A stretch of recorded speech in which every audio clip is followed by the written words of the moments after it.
got a very special guest kicking off the show with me today.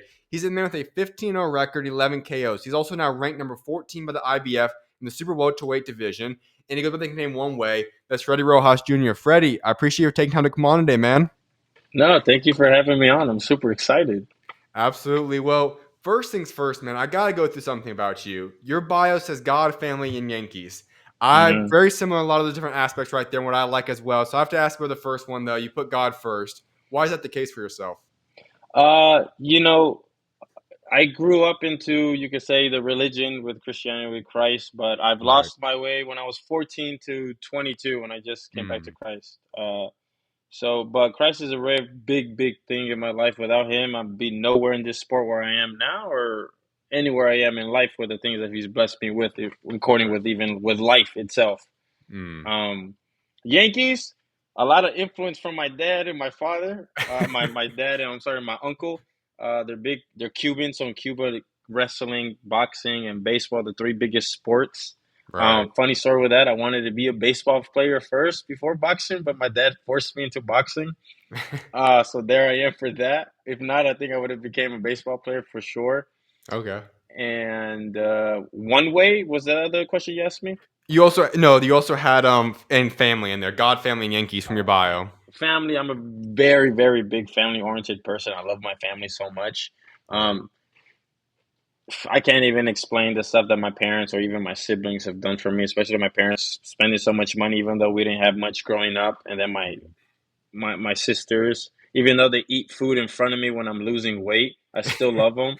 And, having my brother with me throughout thick and thin in tournaments and stuff like that. So for me, family is a very big, big, big thing. They've always been by my side. And I'm grateful to have you could say support a boxing family because not a lot of people have a family to support them behind them. So I'm Right. very grateful for that.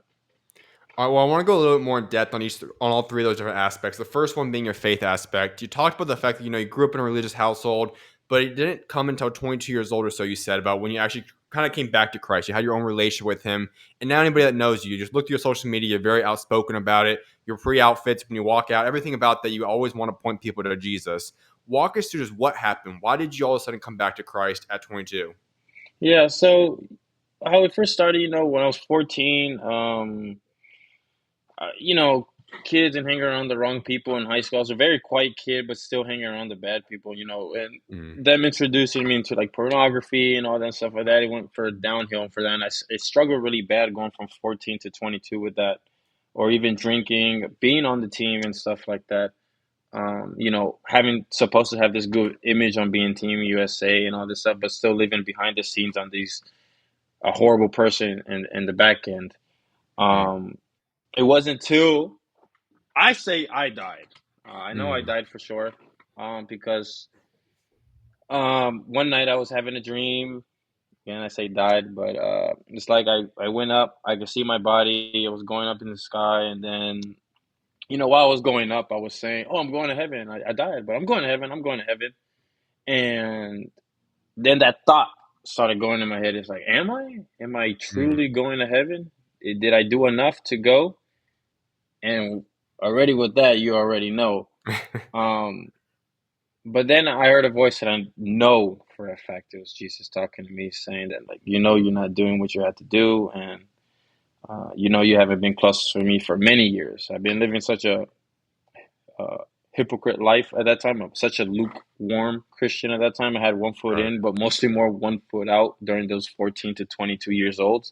I Mm-hmm. put on social media that was following Christ, but behind closed doors, I wasn't doing anything, nowhere near that. Mm. Um, but then it's just when I heard that voice, it swooshed, and I woke up, and I was sweating very bad and crying. And I just remember I woke up praying, giving thanks to God for giving me another opportunity in this life. That even though that I don't deserve, there's many times in my life I should have been dead for sure, but it Mm. still has me here for a purpose. Even when it comes with boxing, because I prayed growing up because I hated Right. it. Like get me out, get me out, get me out. But he has me here for a reason, and I know he's working through me with boxing to proclaim his word and spread his word out to the world. All right, so the first part you talked about, you're a member of Team USA. We'll get into your amateur career very, very shortly here, but you talked about just the Team USA aspect. And you said that was obviously a difficult thing. You're representing the country. You're on the highest stage that every kid dreams of being a part of. And you're obviously going through a lot of stuff behind closed doors. It's not necessarily living out the life that you want to. You're put in tough predicaments. If you were to give advice, to the other guys that's now representing Team USA, a part of that, how would you have stayed, in a way, obviously still part of that team, but still stayed true to God in those situations? How would it change a lot of things? I think they had on Team USA, they've had Bible studies and Bible camps and stuff that they had there for people who believed in Christ, or even they've had their own religion and stuff. Right. But if I was there, I'll recommend people and encourage, is the right word, to go to those classes. Even myself, if I could tell my 18-year-old self, 19, 20, go, surround yourself with people. Sometimes you might think your friends that you're surrounded by are not in the faith. You'll be like, oh, they're not going to push me. I'll bring them closer to Christ. Mhm. Correct. They're the ones that probably bring you more farther away from Christ than you bringing them close to Jesus. Right. But then that's where it goes where planting the seed is. But I will go just to start um, going to those classes and going to those group seminars and stuff like that. Just talk to people, surround yourself with people that have the same faith as you. Absolutely. And then you talk about the fact, 22 years old rolls around, this dream occurs for yourself. And being in a very similar situation to that, and obviously with not the dream per se, but still having a miraculous event where Jesus kind of comes and saves you. Obviously, at that point, it's a lot of transformation, a lot of change where you go from, the IG bio, if you want to call it kind of Christian, where you talk about just, I'll put the cross, put a Bible verse, but now actually producing fruit, being a representation of Jesus in this world. How have you seen your life change the most? Like, is there one area of life that you'd say, that's the one I've really seen Jesus work in my life so far?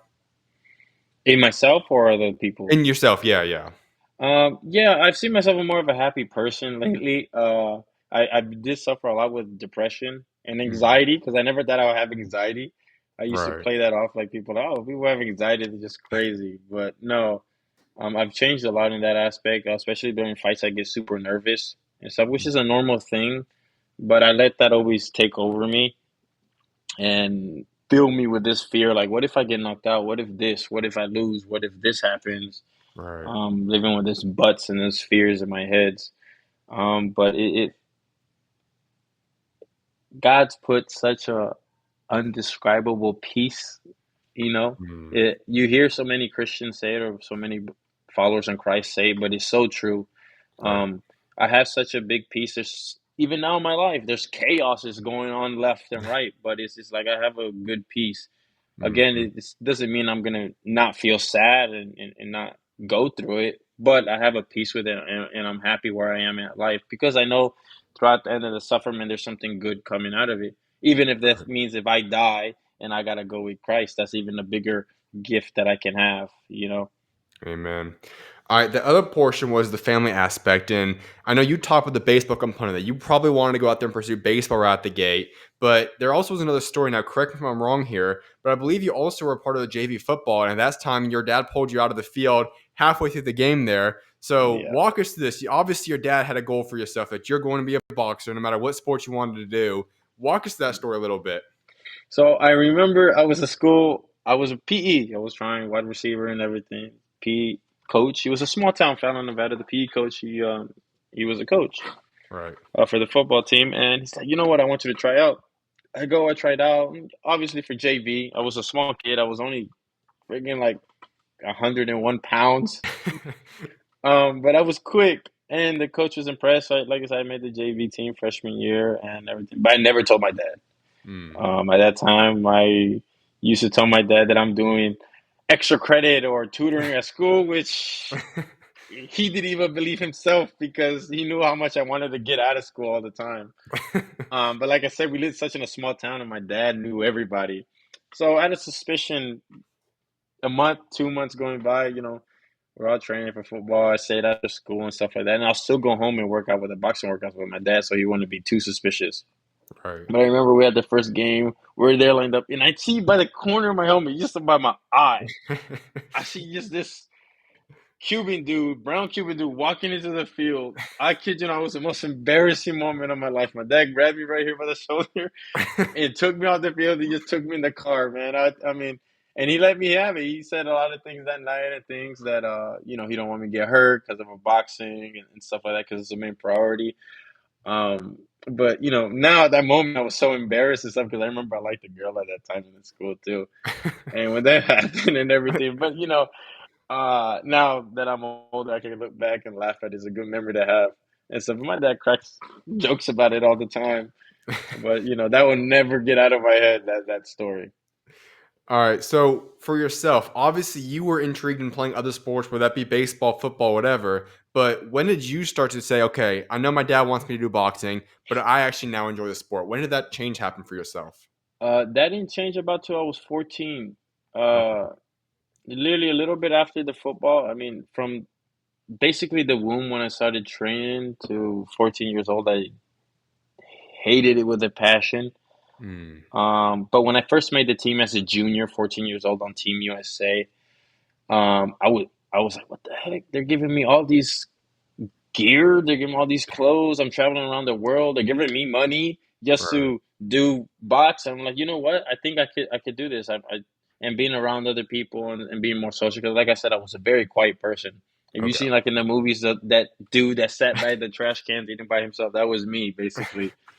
But yeah, around the age of 14 when I first made Team USA, that's when it really hit for me. That's when I was like, wow, this is real cool. If I could do this, maybe I could do this for a living. But at that moment, I only thought about going to Olympics and then stopping there and getting a regular job and just living life, a normal life. But God had other plans for me to go pro, and here I am now. Hold up. So you were considering possibly moving on from boxing. You're talking about being an Olympian. You're talking about being a part of Team USA. There was a chance that you were just going to step away at boxing at that point in time.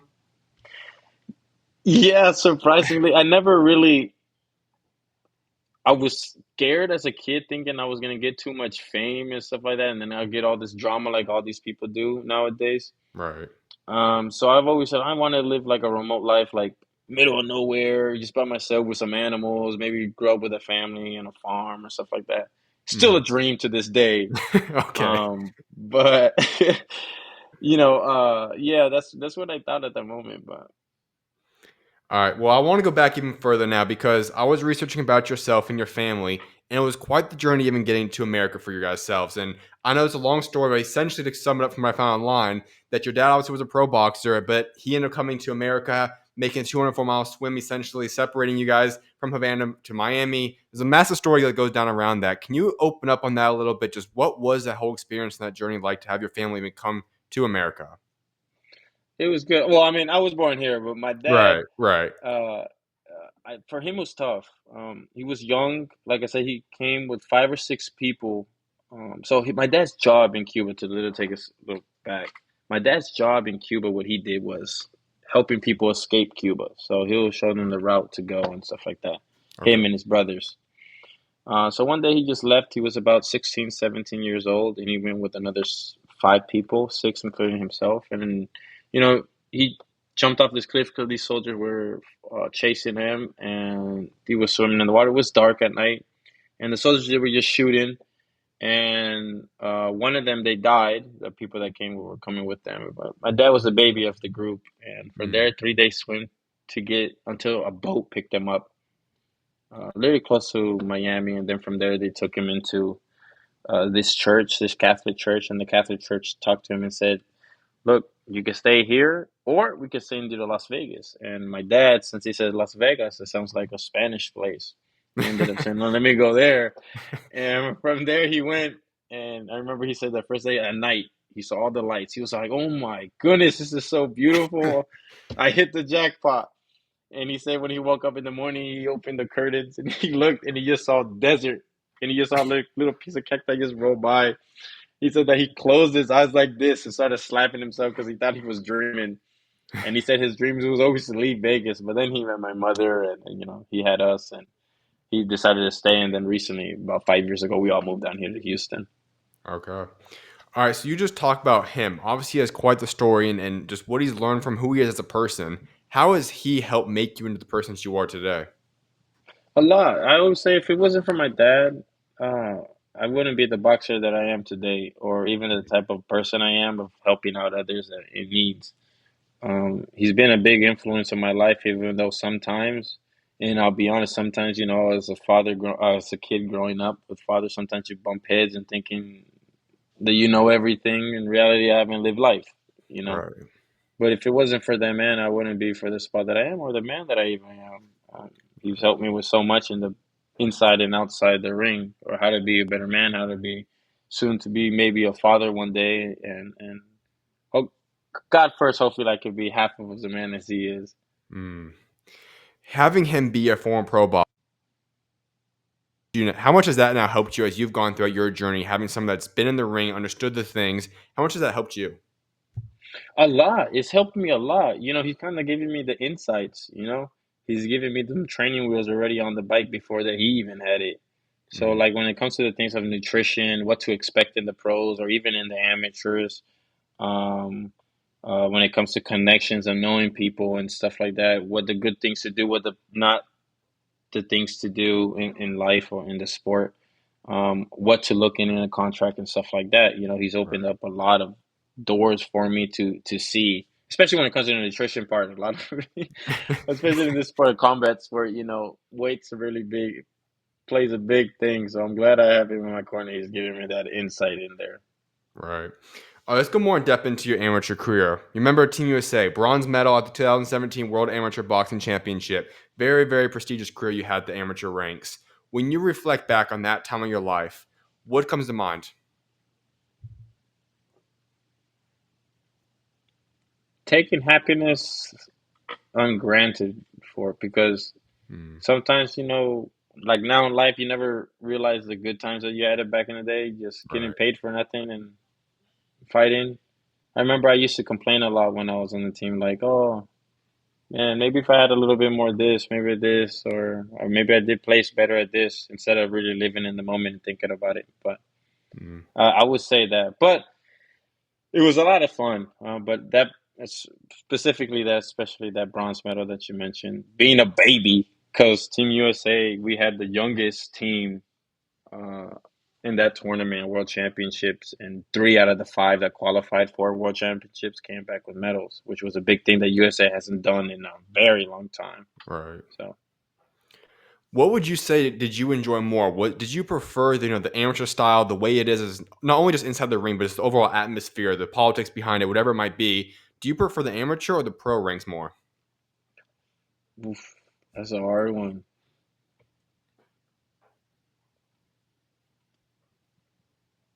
I have to say amateurs. Mm. When people fight in the amateurs, they're fighting for passion. They're fighting for the love of the sport.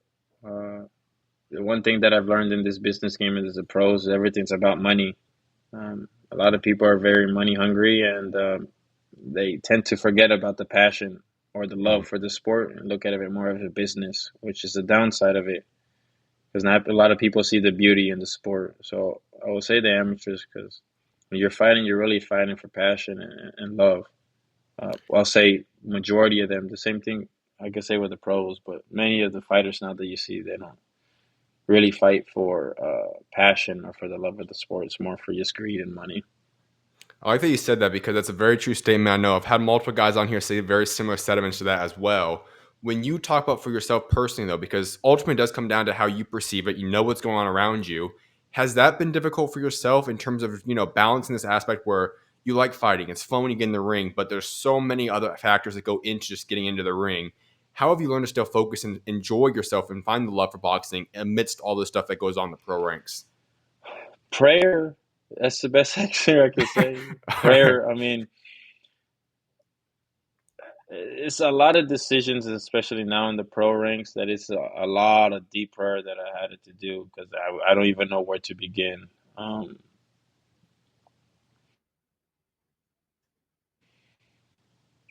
yeah, that's just prayer. That's a simple way I could say it, but it's prayer. That's what's been helping me go through all these decision makings that I had to do, even that sometimes I don't think it's the right one, but God's like, oh no, it's the right decision to make. Because, like I said, there's been situations in my career that they've been saying, I don't want you to do this, this, and this, and that, and something that doesn't fit into my morals or something my you can even say faith, Right. and that's something that you could even say takes away opportunities from me in the world aspect or help me Mm. to become this icon or something, whatever in this world. But as a person in my faith and moral, which we cannot do. Can you elaborate on that? Because, like I said, so many people that are tuning into this will hear, okay, they think that, you step inside the ring, a fight gets booked, you step in the ring, or you go through training camp, then you step in a ring. There's so many other things that go on behind the stage with promoters, managers, everything. What are some of those things that you say would go against your faith, your moral standpoint, that you've had to deal with and say, you know what, I don't want that opportunity, even though it might propel me in the world scene? Yeah, I've had in some sponsor opportunities and things like that. They said they don't want me to mention Jesus or wear the Mm, clothing or anything that says that Jesus, which is a big hurt thing because I never thought I'll see that as growing up. You always see it as a kid sometimes, or you hear it from somebody, but you never truly believe it until you right. really live it. So when I first heard that, I was like, "What the heck?" Uh, uh, it kind of like baffled me. That, or they just say that you don't want you to do some certain type of thing, and sometimes you just feel like you're a puppet. They're just controlling Mm, you and telling you to do this and do that, say this and say that. When reality this is like you don't feel like a person. You just feel like someone's telling you what to do. You're just mhm. their puppet, like you say, which is the hard part. With anything, and it doesn't even have to be sports. Like I say, you can even say music career or music industry or the acting industry. Right. They're all the same thing in the end of the day. All right, so I have to ask you this follow-up question because as someone that's a fellow believer that wants to give my life entirely to Jesus, that would be something that for me, I think obviously for yourself, it's an easy no. But so many Hmm. people out there that are lukewarm Christians would say, hey, they're offering me how much money? All right, I won't talk about Jesus. I won't do it. It is what it is. I believe in Jesus, but I'm not going to fully surrender myself. I'll let some moral standards slip because it's money, right? And so that makes a lot of sense from a worldly perspective. Obviously, you and I know it differently. What's giving Yeah. you the strength to say, you know what?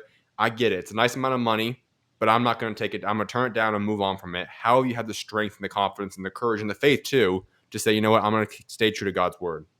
Because I know there's something greater than, and that's Jesus Mm, Christ. When I die here, it could be today, tomorrow, or the future. I don't know, 5 years. right. But I know, they say that the life that we're living on here is temporary. You know, Mm-hmm.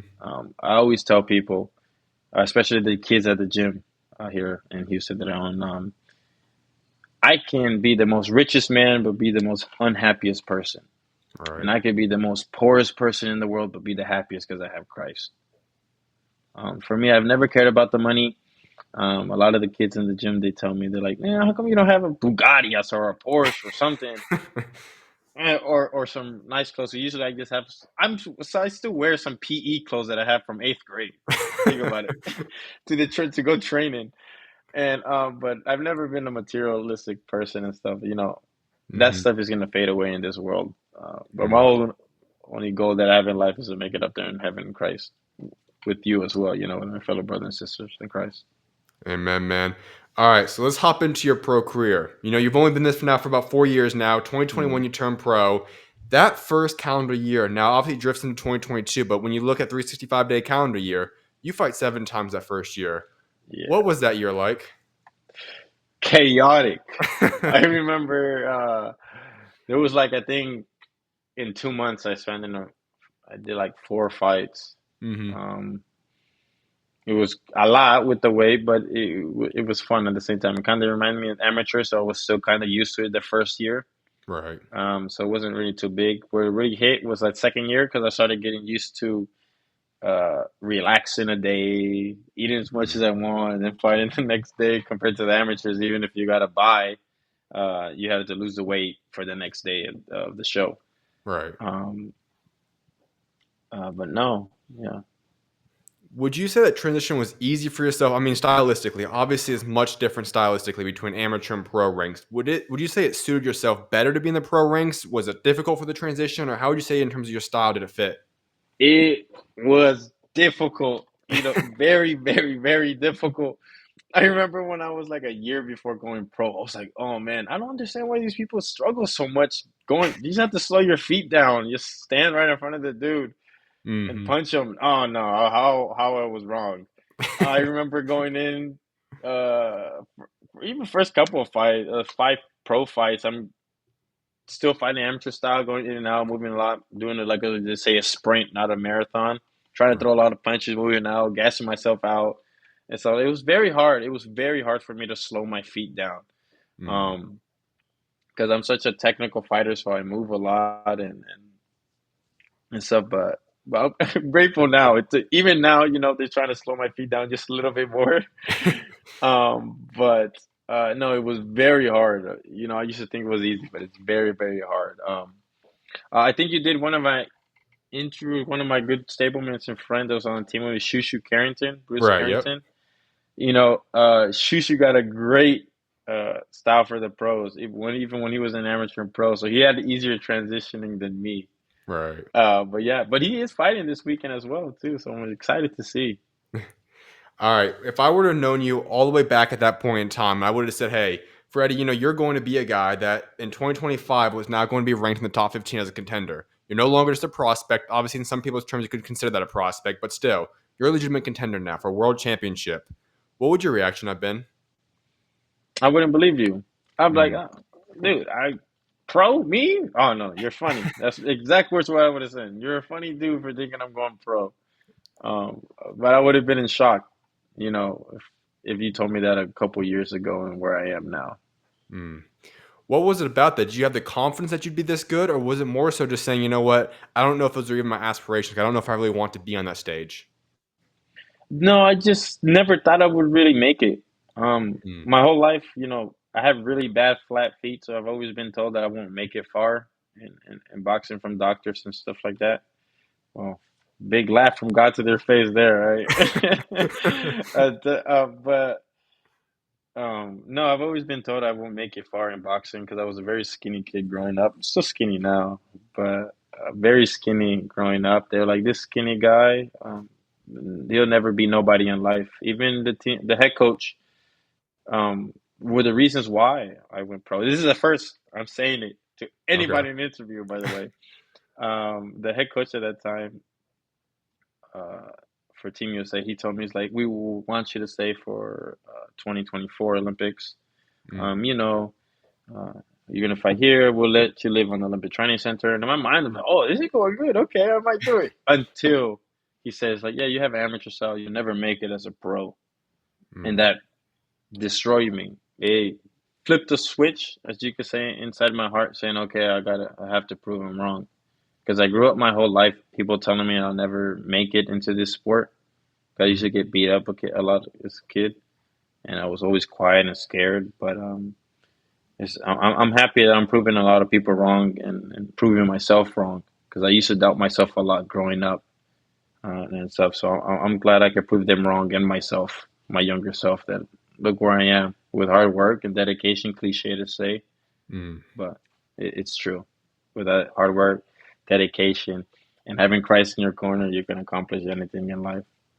Amen. Well, I have to follow up on that point because you're talking about Team USA coach. He's somebody that obviously I know USA tries to get some guys to stay in the amateur ranks for extended periods of time. That sounds like what he was trying to do for you there. Hmm. When you heard those words though, and he said, you know what, I don't think you can go pro. What exactly flipped at that point in time? Did you say, okay, you know what, there's no shot I'm staying amateur, I'm going pro? Did it take some time in prayer? Or just how did you respond to that in the next, couple of days, weeks, whatever it was after the fact? I remember I did do a prayer, but it was more like a prayer like, God, yeah, just help me because I was still away from Christ. Okay. Um, but I remember I sat down and I talked to my dad and to my assistant coach now, Kate Croma at the time. It's just like, man, I just don't like how he said it. Like I said, people's told me so much. They're written me off as this skinny kid that'll never be anybody. Hmm. Um, but I always said I've always wanted to be a somebody. I don't care about money. I don't care about fame or anything like that. I just want to prove to myself that I've done that and I've been there. I always Hmm. tell the kids too. I never want to live a life with regrets, buts, ifs, or maybes. I just want to do it. If there's something you want to do in life, just do it. What's Right. the worst that can happen, right? There could be a no. Maybe if there's some girl you're asking out, it could be a no. Or you tried out for a football team, baseball team, they can say no, not make it. But it's just life. We only got one life here. So Hmm. enjoy it. Don't enjoy it like in a crazy way in the world aspect, but Right. the Yep. grass aspect. Absolutely, man. All right. So before we talk about what you want to accomplish going forward, One Way is your nickname. What's the meaning behind that? How'd you get the nickname One Way? Yeah. So I don't know if you ever seen that Christian movie, Woodlawn, the football one. It sounds a little bit familiar. I'm not sure exactly which one it is, but it sounds. I know I've seen a couple Christian football movies before. yeah. So there's a Christian movie called One Way. I'm not One Way. Called Woodlawn, and the football. It's about not a Christian football team. The coach is not even Christian, but in the end, they all become Christian. But I liked him. One of the pastors in that movie, he said, "There's only one way to Christ," and Mm, and that stuck with me ever since I've seen it. And he said, "It's true. There's only one way to Christ." John 14:6. Jesus said, "I am the way, the truth, and the life. No one comes to the mhm. Father except through me." And I liked it so much, and I said, "You know what?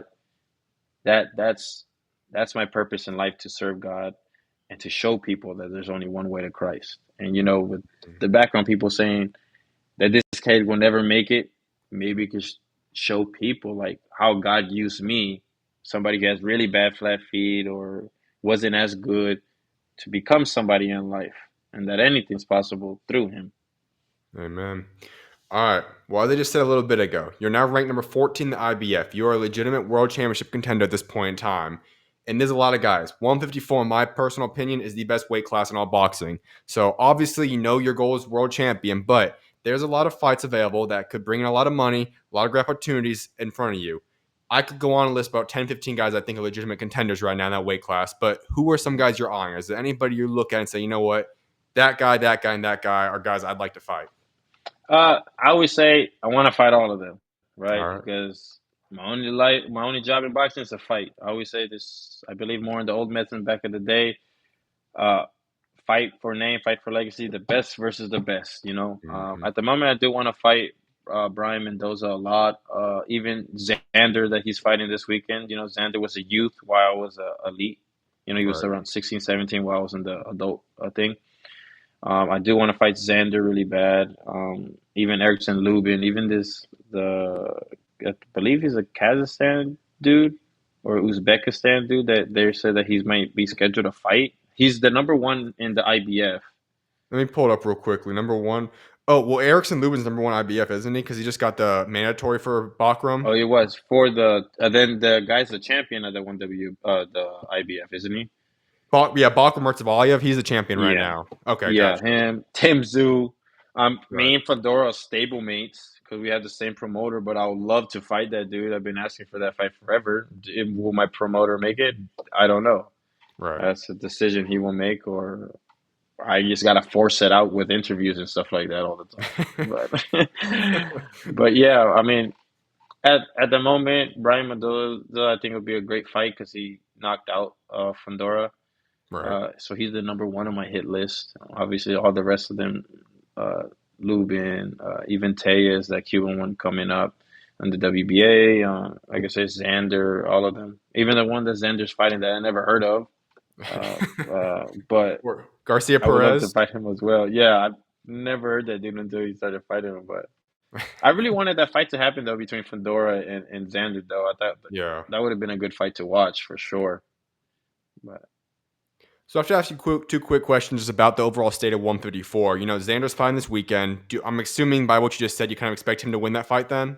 yeah, 100%. Xander's a good fighter.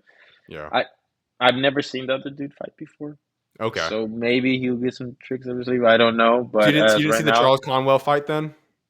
no, I didn't. Okay. Was it a good fight? I was surprised. I had Conwell winning that fight, but I mean, not Mm-hmm. winning it, but beforehand, I thought he was going to win it. But I mean, Conwell had a couple good rounds earlier on. But I mean, he did Mm-hmm. dominate Conwell from about round 4, I think it was, through the rest of it. So he would impress me a lot in that fight. Is he more of a pressure fighter, boxer? Has to be more Yeah, he pressure pretty much type, right? pressure. Yeah, pressure. Yeah.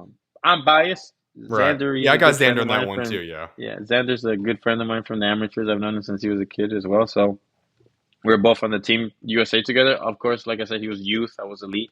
So I've Right. known him forever. And we have the same nutritionist as well. Okay. So I'm very biased when it comes to Xander. But I think it should be an easy win. But again, styles make fights. So Yep. one thing can work with one fighter can't work with another fighter. True that. And the reason I asked you that question is that obviously people wanted Xander Zayas to go out there and fight Fandora. Obviously, he make it and whatnot. But I think the expectation is that those two guys would then unify pretty quickly. I think that's kind of the rumors going on right now if Xander wins that fight. So hypothetically, let's say that gets done. Fandora, Zayas, unified championship. Who's winning that fight? I think Xander. Okay. I think Xander will pull it off. I think it will be a split decision. I don't think anything unanimous or anybody knocking each other out. Okay. Yeah. If Xander could throw overhands with Fundora, then he'll catch him. Okay. I like that. And on top of that, I have to go about Tim Zhu. I personally thought he rushed the comeback way too quickly. When you talk about taking the brutal beating with Fundora last year, and then having obviously the Bachram beatdown as well, he fought one tune-up fight, which was against a nobody, and then he goes right back to Fundora. I feel like it was too rushed there, but you saw what happened in the ring. If probably on Saturday wasn't the best showing. Hmm. Where does he go from here? Do you think? They just go back to the drawing boards. I think he just has to take a step back to see if he still wants to do 54 or go up to 60. But I think 54 is a good weight for him because he's at a good height. I Yeah. think he'll have to fight another person like Joey Spencer Yeah. to boost his confidence up a little bit more. I think like you said, perfect how you said it. I think he was rushed. I think maybe Hmm. they should have done 2 or 3 fights. He's Yeah. young still. There's no rush. Just to boost his confidence up because confidence is a very big thing in boxing, right? You might think you're ready, but your team definitely has to let you know if you're ready or not because they're the ones watching you on the outside. There's Hmm. something that you might think you're doing great, but then on the outside you're doing pretty bad. Right. Um, but I think he should go back, take another 2 or 3 fights just to get his confidence back up again and stuff like that, and take another world title fight like that again. All right. Now, I said you're ranked IBF currently, but you listed some of the guys that's not in the IBF ranking. So when you look at your game plan, talking to your promotion with Samson, different guys like that, is the game plan to work your way up IBF? Does it not matter to yourself, or what's kind of the game plan you're looking at for yourself right now? I want to get in every organization. I want to go to Okay. WBA, WBC, WBO. I was at the WBO for a while. Right. At first last year, first I was like 6, then I went 8, then back up to 6 again. But my plan is, or my team plan is to get ranking in all of them, to give more of a chance and more of an opportunity. Why focus just on one organization when you can work with all, Right. right? Right. And like I said, what I want to do in life is fight the best. Okay. It's only the legacy fights. What's the point of fighting? You could say the word ducking it down and fighting somebody that's not on your skill level yet. But like I said, man, this people got too much of the Mayweather effect. Everyone wants to keep their O and not fight, and then money talks. I guess at the end of the day, people just care about money, money, money. So, Hmm. which is not a bad thing. Obviously, I would love to get paid for what I be getting a little beating on for the show for the fans. But at the same time, I think legacy fights are the ones that people fans truly want to see. Because me, if I take myself as a boxer and put myself as a fan, like this weekend with Pacquiao and Barrios, Right. I took myself out as a fighter and put myself as a boxing fan, and that's something I wanted to see. Should Pacquiao have been there after a 4 year layoff? No, obviously I'm mad because he got into the rankings. Yeah. But as a fan, I was like, oh, I get to see Pacquiao again. Right. So Right. yeah. All right. So, in terms of your game plan, you're still young. You're 26 years old right now. Some of these guys we're looking at right now are in the 30s. Like, there's a lot of different age gap at 154. But when you talk about your next game plan, do you plan on getting back in the ring this year, or what can we expect for you in the next 6 months to a year, or whatever it might look like? Hopefully, I may fight another 2 more times this year. It's very hard for me to get fights. Yeah. Either people ask for some ridiculous amount of money that they know neither of us are gonna nowhere near making yet, uh, or they just come up with a lot of excuses when it comes to like weight or things like that. Hmm. But hopefully, 2 more times this year it'll be great. I'll be happy. I know last year was very a big inactivity year for me. For I only fought basically one time last year, Yeah. which sucks. It's not like I'm making crazy millions yet. Um, so I would love to be more active. For I'm no longer a prospect Right. since last year, but now going with these tough guys now, there's tough decisions to make and stuff. But I'll fight anybody if it's Okay. right with the rankings and stuff to give me a better opportunity. I'll fight anybody because that's what it is about this sport, going against the best. Absolutely. So you said Brian Mendoza. He's coming off a good win. I think it was 2 or 3 weekends ago now. When you Mm. talk about, I shouldn't say good win, but he came off of a win. I should say, clarify that. But when you look at him, is that a fight you guys have discussed? Has that been on the table yet, or where do we look like it, or is that just something you're just throwing out there because you just want to make it happen? No, it's been out there. My promoter sent him like 2 contracts already. Okay. They've turned it down. I love Brian. He's a good friend of mine as well. We sparred a bunch of times when he was with Salas. Ismael Gotcha. Salas at that time when he was training with him. We sparred a bunch of times and stuff. So it's a fight that I really want. Like I said, he has a good resume under his name. He fought against Fondora, the current world champion now. He knocked him out. So Hmm. again, uh, I think that'll be a good fight to prove to boxing fans as well. Like, okay, this dude can hang in there, because Brian Mendoza is not a nobody. He has a good resume on him. He's a skillful fighter. He has a pop to him, obviously, with the Fedor fight. Yeah. So he'll be a great fight. I think. I say it's a step up fight to prove to Mhm. people like this guy is somebody. When you talk about your game plan in terms of becoming a world champion, is that something that you see yourself becoming that in a year? 'Cause I think obviously, like I said, 154 is very, very difficult. If Bud moves on, obviously it opens up a lot of stuff, but it's a deep depth or the weight class right there. Do you see yourself becoming world champion 1 year from now, year and a half, 2 years? What's the game plan in terms of when you think that's a realistic chance for yourself? I always say a year and a half to two Okay, for sure. makes And I'm sense. calling out. I will become a world champion. But the biggest goal is to be undisputed. That would be Mhm. great. I'm tall and slim for the weight class, so I got a big advantage. Yep. Let me get undisputed before I go up. Hopefully later on in my career to 160. All right. So the plan long term would be go to 160 down the line then? I feel like towards the end of my career of boxing, I'll probably finish off at 168. Okay, 168. Wow. Yeah, Now, would that probably be not till I'm assuming probably mid, like 32, 33 years old or something, then I'm guessing? probably be 33, 34. Gotcha. I've always said I want to retire at 33. Young fighter still, but Right. realistically, I'll probably end up pulling some Pacquiao stuff and coming back at Bison. So you're one of those guys that if some offer comes around that you just can't turn down, you're in your 40s or something, you might come back out? Yeah, yeah. I mean, the love for the sport never goes. When I Right. get like 3 days off after a fight and stuff, I'm already itching to go back to the gym. It's All right. something already part of my life that I've been used to, so it's kind of hard to like get away from it. It's my Right. drug. I always tell people boxing's my drug. It's my toxic relationship that sometimes I need to get away from. That's awesome. All right. Well, Freddie, I've got one final question for you. It's the question I wrap up every single interview with, and that's talking about your legacy. One day, you will eventually move on from boxing. I know you just said you might come back after that moment, but one day you'll put down the gloves for real. When that day happens, what do you want to be remembered for what you have accomplished both inside and outside of that ring?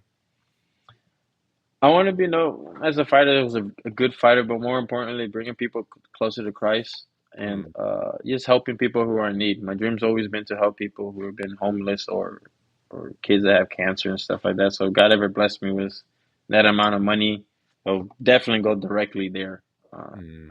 because there's a lot more people that need more help than just me. He's already blessed me a lot. I got a roof under my head. Uh, you know, I have a good business going at the same time. So um, if that would be the thing. If I put up the gloves, it'll be more of stuff like that, organizations to help kids and people who are in need. I love that. Well, Freddie, I appreciate you for taking time to come on today, man. It's been a blessing and honor having you on here, and I cannot wait to see what God's got in store for you, man. No, thank you for the opportunity. It was a very fun one. Thank you. Of course, you're always welcome on, man. God bless. God bless you, brother. Thank you. Sounds good. See you, man.